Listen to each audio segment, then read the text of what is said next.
നമസ്തേ. നമ്മളിങ്ങനെ പുറത്തേക്ക് കൂട്ടുകാരുമൊത്തൊന്ന് നടക്കാൻ ഇറങ്ങുമ്പോൾ ഒരു നായ വന്നിട്ട് നമ്മളെ തന്നെ നോക്കി കുരയ്ക്കുന്നു.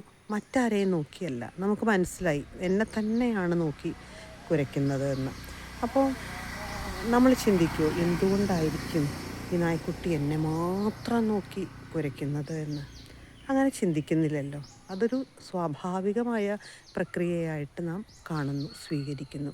അതുപോലെ തന്നെ മതി മറ്റ് മനുഷ്യരായാലും കൂടെയുള്ള വ്യക്തികളായാലും നമ്മളോട് നമുക്കിഷ്ടമില്ലാത്ത രീതിയിൽ പെരുമാറുമ്പോൾ അതിനെ ഒരു സ്വാഭാവികമായി നടക്കുന്നൊരു പ്രക്രിയ, അതങ്ങ് പൊയ്ക്കോളും, അതങ്ങ് നടന്ന് പൊയ്ക്കോട്ടെ എന്ന് കരുതേണ്ടതേ ഉള്ളൂ. നാം അവിടെ പല കാര്യങ്ങളും ചിന്തിച്ചു കൂട്ടും. മുൻപ് എന്തെങ്കിലും വൈരാഗ്യമുണ്ടോ, അങ്ങനെ പുറകിലേക്ക് ഒരുപാട് കാര്യങ്ങൾ നാം ചിന്തിച്ചു കൂട്ടുന്നുണ്ട്.